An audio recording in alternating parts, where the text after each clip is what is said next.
The next area I want to talk about is a disc injury.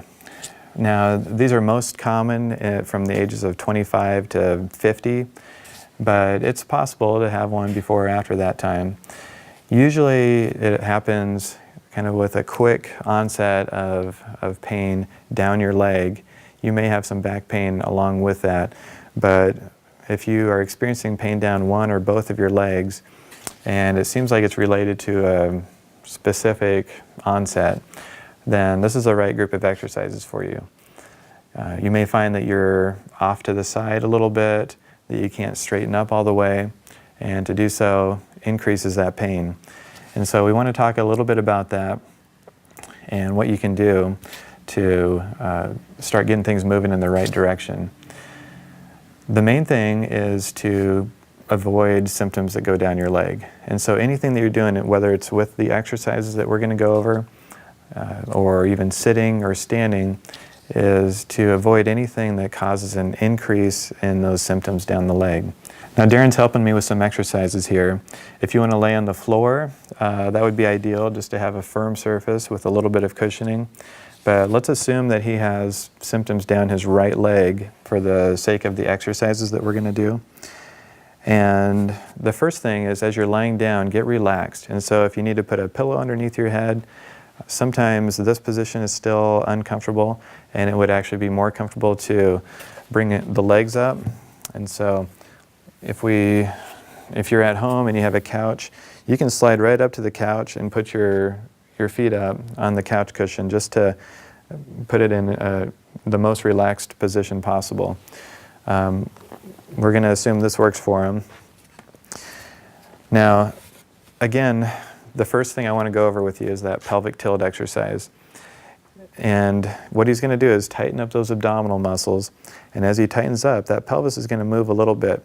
But this motion is very subtle. I don't want you to see how much you can move. I just want some real slight graduated movements there. So as you kind of start with it, see how it feels, and you may be able to go back a little bit further depending on that motion. It may be helpful too to go in the opposite direction. So in that case, you can use a towel to put underneath the low back. You can fold it up. If you want to just bridge up, Darren, and I'll put that underneath there. So right at about the top of the pelvis there, that gives him just a little bit more support. That might be more comfortable to you. And as you do that pelvic tilt, you can kind of push into that towel. And so it's doing a couple things. First of all, you've probably got some muscle spasm back there too. It's going to help that relax by focusing on those abdominals and letting those low back muscles relax a little bit more. When you do that, hold it for about 3 seconds. And if you can do about 15 to 20 repetitions, that'd be a good start. The other thing, again, is just relaxing, trying to get the muscles around the low back to fully relax. Sometimes some deep breathing. Imagining, if you visualize that low back just melting down into the floor or into the towel, that's a good way to just take an inventory. Oh, those muscles are tight, so I need to actually relax them. Another thing I have people do once in a while is just tighten up the muscles intentionally and then completely relax. And as you tighten up even those back muscles and then fully relax, you might realize that you had them tight all along. Okay, so kind of moving on here, we're going to get that nerve moving. The reason that you have pain down that leg is because you have pressure on a nerve. And so I always visualize that, you know, when you're washing your car and that hose gets stuck on the tire and you can't pull on that hose anymore, that nerve is similar. So you've got some nerve roots coming out of your back, and they come together and form the sciatic nerve. And so if you tried to do this and you started getting pain down your leg, that's a pretty good indication that that nerve's got some pressure on it, most likely in the back. And so we have to start very gradually with it. And so, Darren, I'm going to have you reach behind your knee. And if that's all you can do, that's fine. You can kind of hold that position there. But what I'm going to have him do then is flex that foot first. That sciatic nerve goes all the way down to the foot.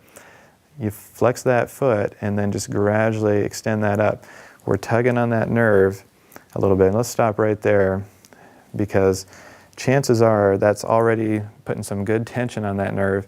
And you may feel that in the back, you may feel it down the leg. If it's painful though, I want you to back off just a little bit. And so find that point that you can stretch it up to the point of pain, but don't go through the pain. Just stay on this side of it.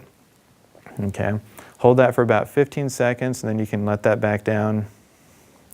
And if you're comfortable holding on, just keep that position, and then you can flex that foot again and do it for about another 15 seconds.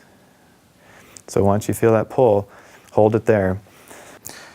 The next thing I want to do with this is start shortening the part of the back that has the disc herniation. And if I could talk a little bit too about the herniation terminology, I think when people hear that, again, it puts this mindset in there that this is abnormal. Well, there's at least 50% of us walking around at any given time that have somewhat of a disc herniation or a disc bulge. And so there's varying levels of that. So just because you have that and an MRI might have shown that does not mean, again, that you're abnormal. And so this is something that can be healed. Your body regenerates, and it's something that you can overcome.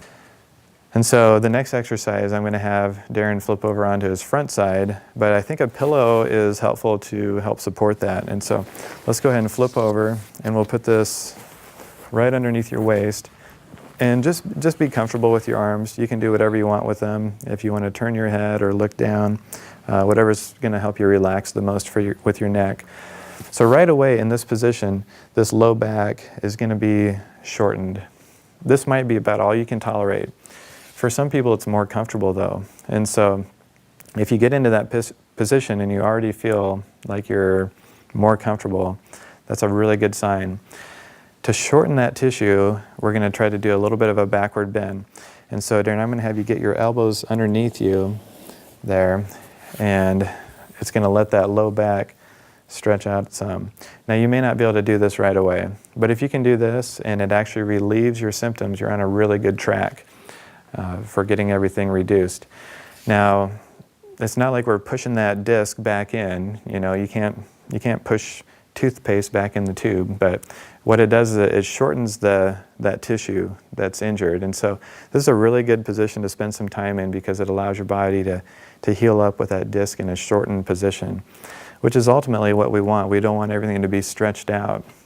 And so we get into trouble with sitting and bending over because it stretches out all the tissue in the low back. And so if you can keep it a little bit more arched like that with the exercise, that's ideal. Go ahead and lower yourself down. And again, you may not be able to get into that position, but even just laying face down when you're having this down the leg is a good starting point. Usually I'll have people do this a little bit too with the leg, just to get that nerve gliding. Now this one, you're actually shortening the nerve, and so the other exercise lengthened, whereas this one shortened it up. So as you go back and forth with that, you can do that about 5 to 10 times. But ultimately, we want symptoms to reduce in that leg. If you're feeling a little bit in the back, that's not all bad. It's mainly about the symptoms down your leg. Lastly, get active. If you are finding yourself laying down more, or sitting more, or in the recliner more, that's actually not going to help you get over this. We need to get more circulation, more blood flow, more nutrients to the involved tissue. And so if you can tolerate walking, that's a great way to do that. Plus the actual motion of walking gets the low back moving some. And so it does kind of a two-part benefit there. Again, if you have any questions, leave something under the comments and we can interact that way too.